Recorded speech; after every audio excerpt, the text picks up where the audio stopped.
Hi, everyone, and welcome back to Why We Do It, the stories behind the stories in amateur sports, and to this particular special Eejitonabike series. This episode is very kindly sponsored by Pedal Power in West Calder. They command one of the biggest cycling retail floor spaces in Scotland, and they can advise on all aspects of cycling, from your kid's first bike right up to pro-level road and off-road bikes, e-bikes, accessories, and clothing. They also provide coaching, group rides, bike fit services, plus a superb workshop. Always friendly and incredibly helpful. I bought my first main road bike there a few years ago and have been using them ever since for all my cycling requirements. A top-notch outfit.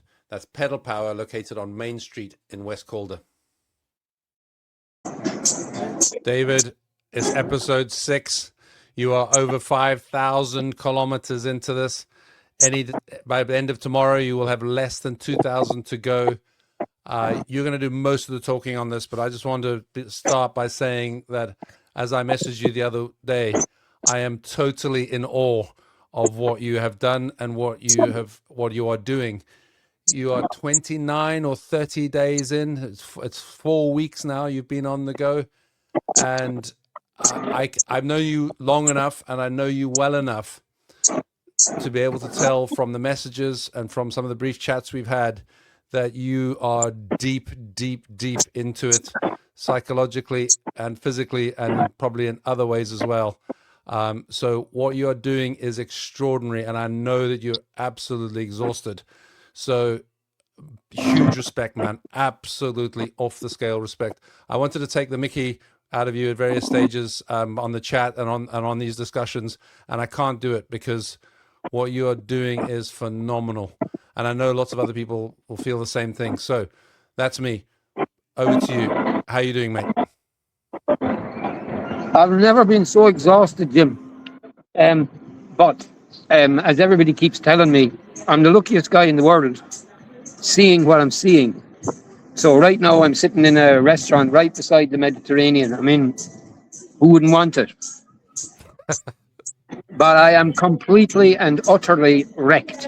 And if I hadn't got into the sea today, I don't know what the hell I'd have done. Today was meant to be an easy day. It's 80 kilometers. And as somebody wrote on the chat, they'd never cycled that far in their lives. But even today, which is supposed to be flat, there was 6.5% gradients. And a shithead of a mechanic screwed me up and threaded my chain the wrong way, which could have killed me. The thing wrapped itself around the cassette as I'm trying to climb that 6.5% gradient in traffic. Anyway, it's all well that ends well. It's worked well, but that is absolutely horrendous. And thank God you had that bike shop right there. I read that in your message today. Yeah, so all that helped, and the guy was really good. They were closing up for the day. He could have said, go away, but he didn't, and he wouldn't take any money from me for fixing it. Anyway, I just thought it would be worth helping people understand what a typical day is like. I know I sent a text message some weeks ago, but I said to you earlier, Jim, I get about 5 minutes time for me every day. So you get up in the morning. By the time you have checked all the electricals, all the electronics to make sure that they're fully charged, packed away all your clothes, gone to the shop to get something for breakfast and something to eat for the first 2 or 3 hours, at least an hour and a half is gone. And then you're on the bike. And you know what? The easiest bit is cycling. Yesterday I had to do 2 30-kilometer constant climbs. That would be okay if there was a shop along the way or a cafe along the way that was serving anything other than ice cream. So, for example, yesterday I had no solid food other than the baguette that I got someplace or another during the day. So I ate crap. So your entire day is a scramble to find some way to feed yourself. Water's no problem because there's fountains everywhere and I'm drinking like a fish. Then sometime in the afternoon, you make a decision about where am I going to go. And then comes the absolute killer of the last 50 kilometers to try and get there before the reception shuts down and before every cafe and everything else is shut. Otherwise, you're going to bed hungry. Okay? And then you get to the room, you unpack everything, you try to charge everything, and if you're lucky enough to have a place where you can bring the bike into the room, you might get to charge the Di2. Then you have a shower, and then you just do all the shit on WhatsApp for 5 minutes, and then you just collapse into a sleep. Last night, I woke up 3 or 4 times to get the towel to just mop the sweat off myself. It was so humid. I had to get up in the middle of the night and have a shower just to cool down. And then you go again the following day. And then you go again the following day. And this is day 29. So I know I'm lucky. I know not many people get the opportunity to do this. But when I say I'm exhausted, I am exhausted. If you don't mind, and I know there's some people who don't like a bad language on the chat, I'm bollocksed, right? That could be worse. And so I am now going to cut back what I'm doing to about 160 kilometers a day, because I really don't think I can do any more than that. I'm going to try and plan a little bit more carefully about where I might end up, so that Denise can help me find some place to stay. And that, if that works, I should get to, if I get to Tarifa, and that's a really big if, to Tarifa by the 31st of July. And that might be a day later if I decide to take the day off for the All-Ireland final, which I may well do. Well, that's a week away, isn't it? The All-Ireland final. So yeah, there's a week to go. The other thing that's really important, Jim, is, and I know Michael's on the chat now, it's a week now, just over a week, since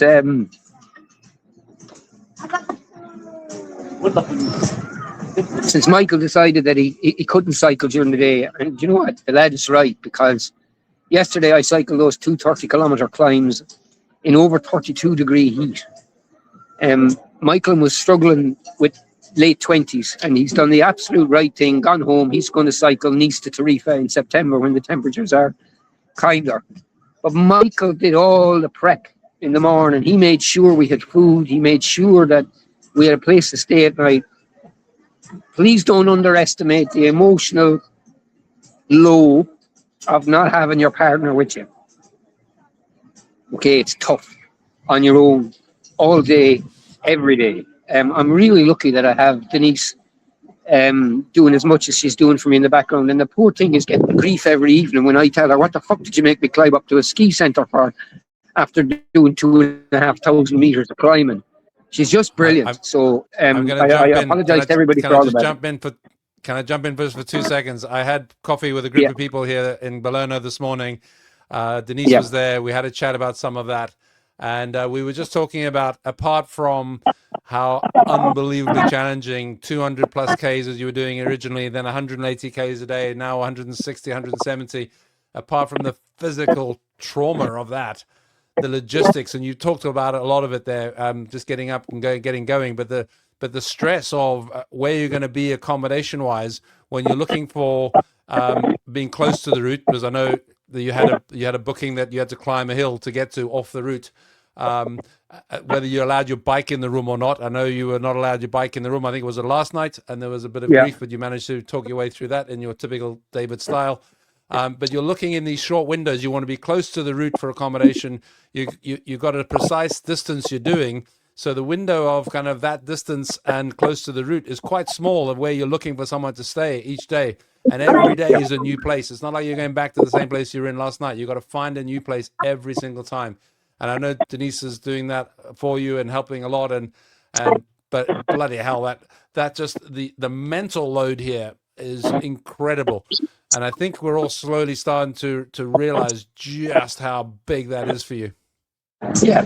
And it's, I mean, the chat really does help, especially people like Cyril and Brendan Kelly and Michael O'Malley taking the piss out of me. That helps because it makes me laugh, right? I can't do it, so I'm glad they are. When you laugh, it takes some of the stress off. I mean, there's also people along the route that are just. I met 2 women. I needed to go to the toilet, and I had a problem with my chain, and I washed my hands.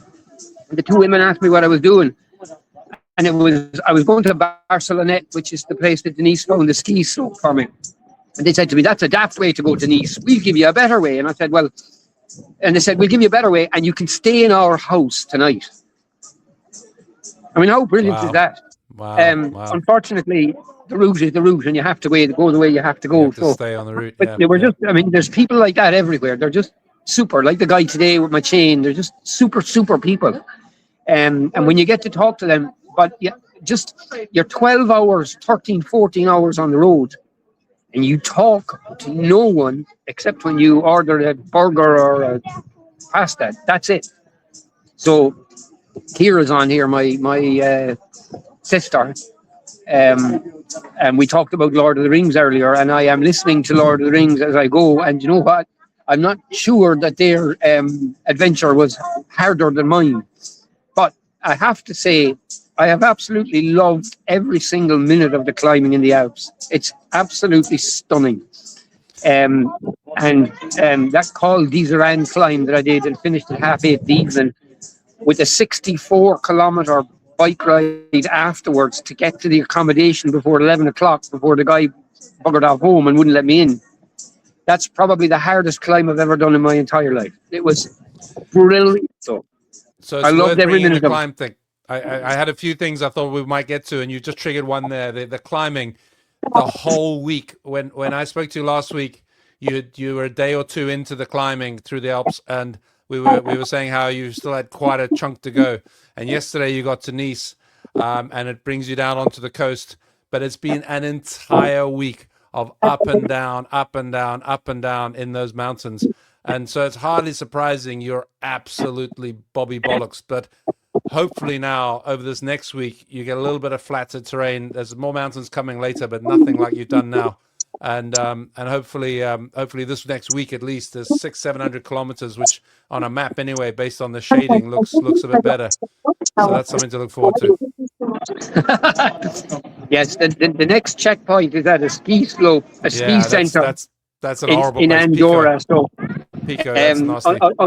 Unfortunately, the amount of climbing left is probably, so I think there's about 2,100 kilometers left, which is what, about is that 30-something%? I think the amount of climbing left is half. So anyway, I don't mind climbing, especially since one of the guys on the chat explained to me how I can actually get the climbs on Strava and therefore know how far I have left to go on the climb, which is very helpful. Yeah. So anyway. Much more importantly, shoes. Yes. Are you gonna steal those shoes that those kind Airbnb people have lent to you today? They're brilliant. The girl's 33, I think, or something, and I'd say the lad is fed up having me in the house. He's our boyfriend. It's just moved in with her. Yes, but the look I got from him when I came in the door wasn't the most welcoming. But he's lovely. He gave me his flip flops to go to the beach, and then they offered me swimwear. But in true Mr. Bean fashion, I swam in my BioFit boxers. BioFit, by the way, means they're environmentally friendly. Well, that's good for the fish. And the other thing is, I've got every single bit of my kit washed tonight, hanging out the windows in the place I'm staying. So I'll have clean, fresh kit for tomorrow, which is great. It's great to see you smiling. Yeah, and if things go to plan, I might be away by 6 o'clock tomorrow morning, which means I'll get a lot of work done before the heat. Because apparently, I told her not to tell me what the heat was going to be like tomorrow, but she told me anyway. So I think it's going to be worse. So you talked about going swimming. I this morning when we were messaging about catching up, you were saying that you were going to get settled and go for a dip and then grab something to eat. And I thought, oh yeah, that makes sense.